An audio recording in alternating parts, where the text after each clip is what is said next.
আল্লাহ সুবহানাহু ওয়া তাআলার মহান দরবারে শুকরিয়া জ্ঞাপন করছি, যিনি আমাদেরকে শাবান মাসের শেষ রমজানের পূর্বের জুমায় হাজির হওয়ার তৌফিক এনায়েত করেছেন। এজন্য বলি আলহামদুলিল্লাহ। মাহে রমাদান অত্যন্ত নিকটে। মাহে রমাদান গুরুত্বপূর্ণ মাস, তওবার মাস, সিয়ামের মাস, কোরআন নাজিলের মাস। মাহে রমজান জিহাদের মাস, মাহে রমজান দোয়া কবুলের মাস, মাহে রমজান কিয়ামুল লাইলের মাস। বিভিন্ন কারণে এই মাসের গুরুত্ব অনেক বেশি। এ মাসের মধ্যে রয়েছে একটি রাত্র যা হাজার মাসের চেয়ে উত্তম, লাইলাতুল কদর যাকে বলা হয়। এ কারণেই রমজানুল করিমকে যথাযথভাবে পালন করা, এর জন্য প্রস্তুতি গ্রহণ করা অত্যন্ত প্রয়োজন। প্রথম প্রস্তুতি ছিল নিজের আকীদাকে শিরক এবং বিদআত থেকে মুক্ত করা, আমলকে সুন্নাহ মোতাবেক করা, যা গত সপ্তাহে আলোচনা করা হয়েছিল। দ্বিতীয় বিষয় হচ্ছে আমলটাকে জেনে শুনে আল্লাহর হুকুম এবং রাসূলের তরিকা মতো আমল করা। এজন্য আজকের জুমায় আলোচনা হবে সাওম এবং তার আনুষঙ্গিক বিষয় নিয়ে। সিয়াম, সাওম শাব্দিক অর্থ হচ্ছে বিরত থাকা, কথা থেকে বিরত থাকা, খানা পিনা থেকে বিরত থাকা, যে কোনো বিরত থাকাকেই সাওম বলা হয় আরবিতে। কোরআনের সূরা মারইয়াম এর ২৬ নম্বর আয়াতে বলা হয়েছে, ফাইম্মা তারাইন্না মিনাল বাশারি আহাদান ফাকুলি ইন্নী নাযারতু লির-রাহমানি সাওমান ফালান উকাল্লিমাল ইয়াওমা ইনসিয়া। তুমি যদি কোনো মানুষকে দেখো তাহলে বলো, আমি রহমান দয়াময় আল্লাহর উদ্দেশ্যে সাওম মানত করেছি, আমি কোনো মানুষের সঙ্গে কথা বলবো না। এই আয়াতে বর্ণিত সাওম শব্দটি কথা থেকে বিরত থাকার অর্থে ব্যবহৃত হয়েছে। ইসলামের পরিভাষায় সাওম বলা হয় আল ইমসাকু আনিল মুফাত্তিরাতি মিন তুলুইল ফাজর ইলা তুলুইশ শামসি মা'আন নিয়ত। নিয়তের সাথে সুবহে সাদিক থেকে শুরু করে সূর্য ডোবা পর্যন্ত আল্লাহকে সন্তুষ্ট করার জন্য সিয়াম ভঙ্গকারী সকল বিষয় থেকে বিরত থাকা। খানা পিনা, স্ত্রী সহবাস এবং আরো যে সকল কারণে সাওম ভঙ্গ হয়ে যায় সেগুলো থেকে বিরত থাকা। সাওম ইসলামের একটি গুরুত্বপূর্ণ বিষয়। এদেশের মানুষ যেটাকে রোজা বলে, এটা আমরা বহুবার উল্লেখ করেছি। ইসলামের পরিভাষাকে, কোরআন এবং সুন্নাহর পরিভাষাকে এদেশের মানুষ পরিবর্তন করেছে। কোরআনে বলা হয়েছে সালাত, এদেশের মানুষ নাম দিয়েছে নামাজ। কোরআন এবং হাদিসে বলা হয়েছে সাওম, এদেশের মানুষ নাম দিয়েছে রোজা। আল্লাহকেও ছাড়েনি, আল্লাহকে বানিয়েছে খোদা।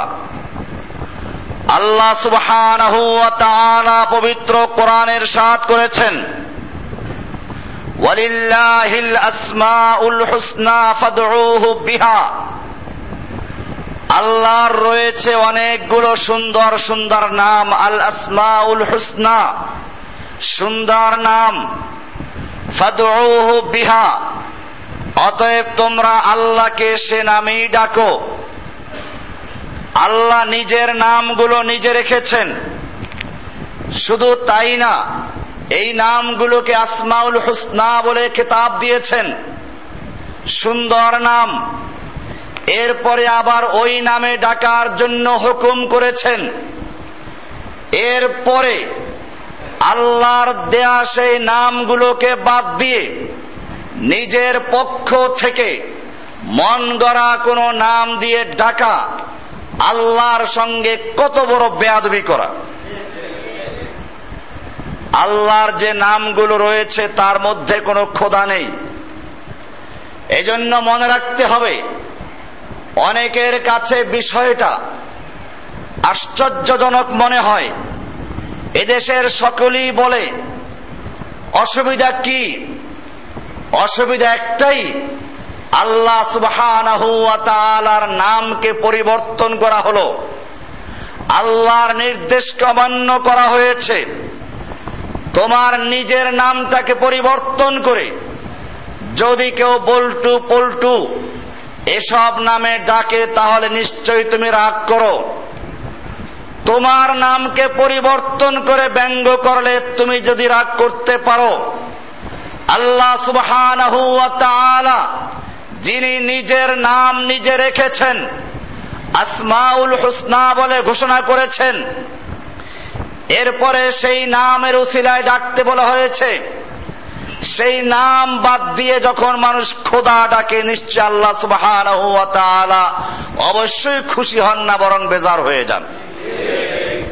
এজন্য আমাদের এগুলো পরিবর্তন করতে হবে। এখন থেকে আর খোদা হাফেজ নয়, কি শিখাতে হবে? আল্লাহ হাফেজ। কোরআনে বলা আছে, ফাল্লাহু খায়রুন হাফিজা ওয়া হুয়া আরহামুর রাহিমিন। ফাল্লাহু খায়রুন হাফিজা, আল্লাহ সর্বোত্তম হাফেজ, হেফাজতকারী, সংরক্ষণকারী। সুতরাং এটাও কোরআনে বলা আছে আল্লাহ হাফেজ বলতে হবে, খোদা হাফেজ নয়।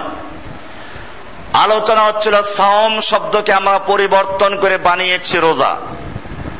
মুমিনরা কোরআনের পরিভাষাকে ব্যবহার করবে, সেজন্য আমাদের পরিভাষা হচ্ছে কোরআন এবং হাদিসের পরিভাষা সাওম এবং সিয়াম।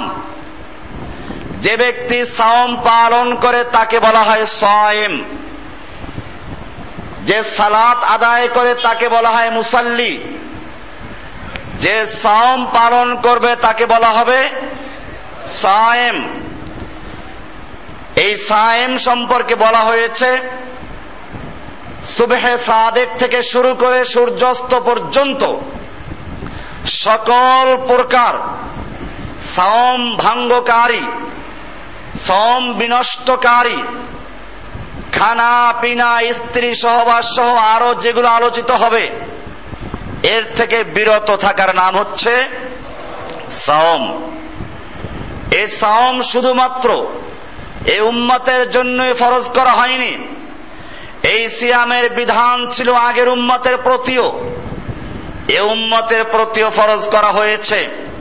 কোরআনের সূরা বাকারার 2 নম্বর সূরার 183 নম্বর আয়াত আল্লাহ সুবহানাহু ওয়া তাআলা বলছেন, ইয়া আইয়ুহাল্লাযীনা আমানু কুতিবা আলাইকুমুস সিয়ামু কামা কুতিবা আলাল্লাযীনা মিন ক্বাবলিকুম লাআল্লাকুম তাত্তাকুন।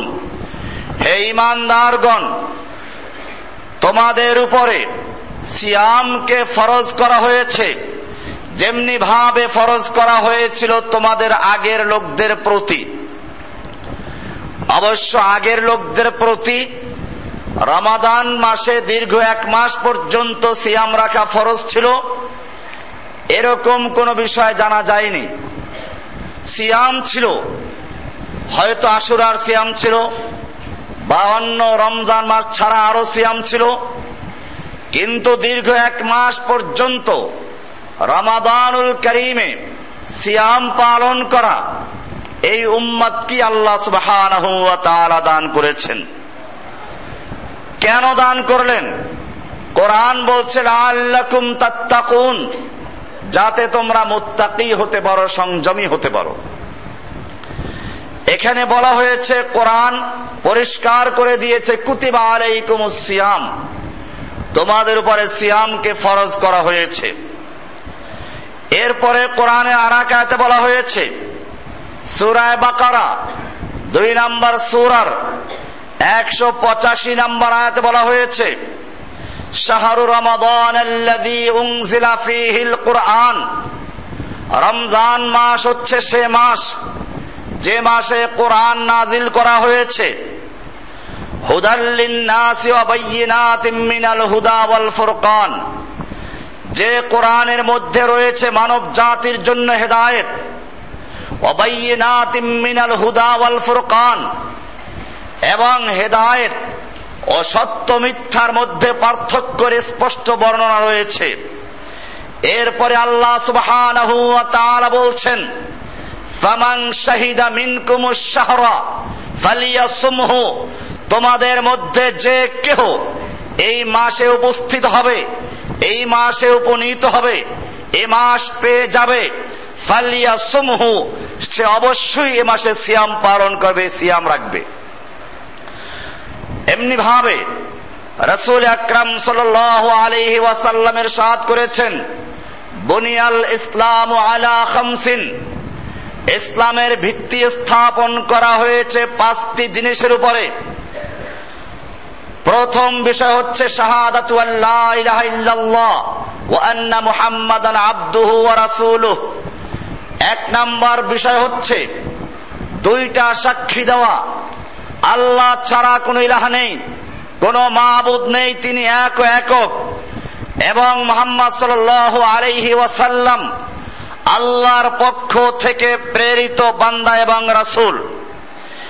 এরপরে 2 নম্বর হচ্ছে কামে সালাত, 3 নম্বর হচ্ছে ইতায়ে যাকাত, 4 নম্বর হচ্ছে সিয়ামে রমাজান, 5 নম্বর হচ্ছে হজ। এই 5টিকে বলা হয় ইসলামের পঞ্চবেনা, 5টা পিলার।